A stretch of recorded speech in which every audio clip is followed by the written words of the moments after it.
Shalom Bapak Ibu Saudara yang dikasihi Tuhan. Seri pengajaran hari ini berjudul Selalu Terhubung. Selalu terhubung artinya selalu nyambung, tidak pernah terputus. Begitulah seharusnya hubungan kita dengan Allah, saudara. Kita harus terus berrelasi atau selalu ada dalam persekutuan dengan Allah yang merupakan sumber kehidupan itu, atau kita akan mengalami kematian rohani. Tuhan Yesus berkata bahwa dirinya adalah pokok anggur dan kita digambarkan sebagai ranting. Tinggallah di dalam aku dan aku di dalam kamu. Sama seperti ranting tidak dapat berbuah dari dirinya sendiri kalau ia tidak tinggal pada pokok anggur. Demikian juga kamu tidak berbuah jikalau kamu tidak tinggal di dalam aku. Akulah pokok anggur dan kamulah ranting-rantingnya. Barang siapa tinggal di dalam aku dan aku di dalam dia, ia berbuah banyak. Sebab di luar aku kamu tidak dapat berbuat apa-apa. Yohanes 15 ayat 4-5. Maka kita harus selalu terhubung dengan Allah.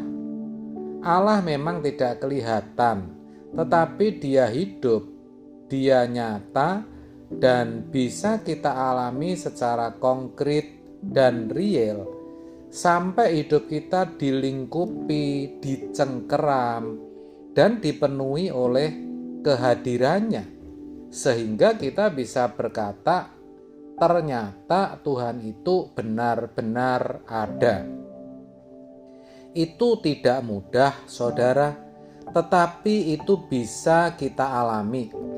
Ketika kita benar-benar memiliki kehausan yang dalam akan Dia, ketika kita ngotot dan berkata, aku harus bertemu Tuhan, aku harus menemukanmu Tuhan.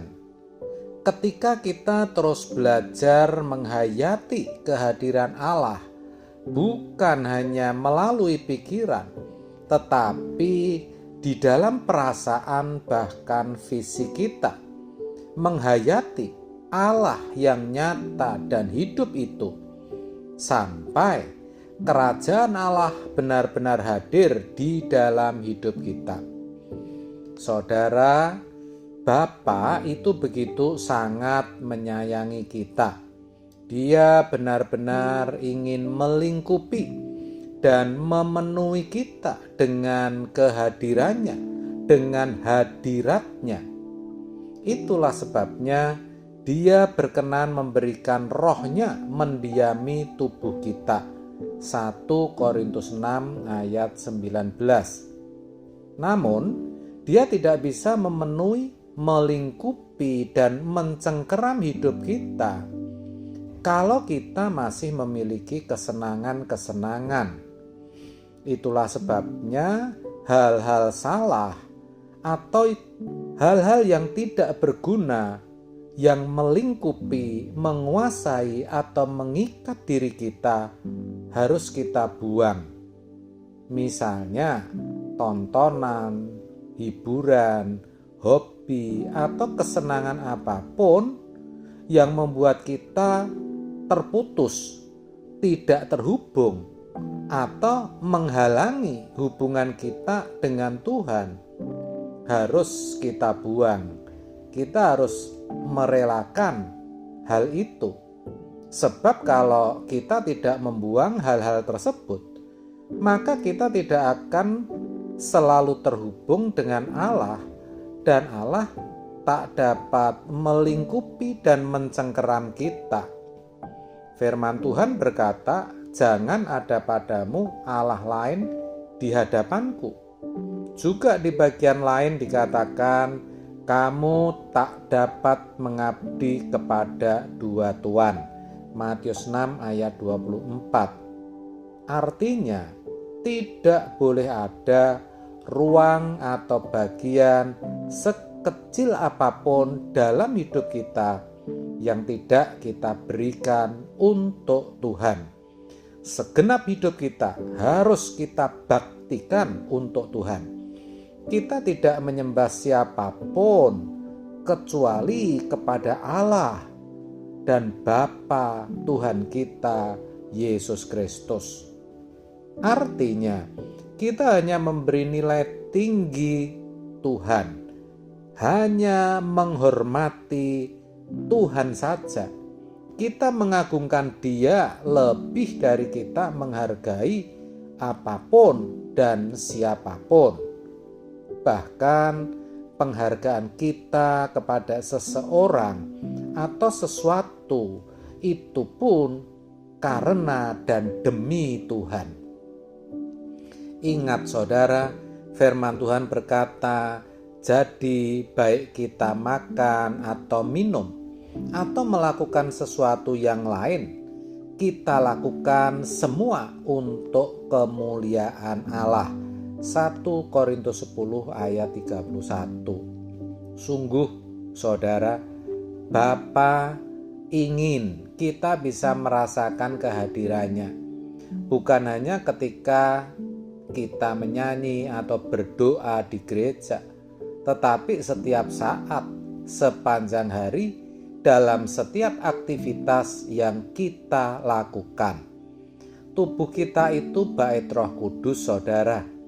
Itulah sebabnya harus ada perjumpaan antara kita dengan Allah secara terus-menerus.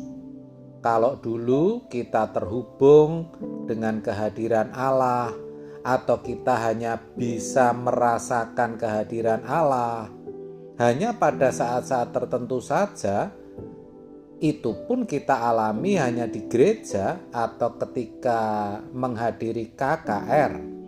Sekarang, seiring bertambahnya usia rohani kita, tidak boleh seperti itu lagi. Dimanapun kita berada, kita mestinya selalu terhubung dengan Tuhan. Sebab Tuhan sendiri yang berjanji, Aku menyertai kamu senantiasa. Artinya tidak ada tempat di mana Allah tidak hadir, dan tidak ada tempat atau waktu di mana Allah tidak menyertai kita. Maka kita harusnya selalu terhubung dengan Dia. Kita seharusnya selalu connect dengan Dia. Dan ketika kita selalu connect dengan Dia, barulah kita boleh meyakini layak masuk kerajaan surga. Dengan demikian, orang yang setengah-setengah, yang muncul tenggelam, orang yang tidak tetap tinggal di dalam Tuhan, tidak mungkin dilayakkan Tuhan tinggal bersama dengan Dia.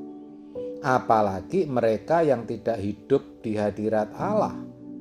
Setelah meninggal dunia, mereka baru tahu betapa pentingnya, betapa berharganya berjalan bersama Tuhan, betapa bernilainya hidup di hadirat Allah. Dalam penyesalan, baru kemudian ia berkata, perkenankan aku berjalan bersamamu, perkenankan aku hidup di hadirat-Mu. Namun, tidak ada lagi waktu, tidak ada lagi kesempatan untuk itu.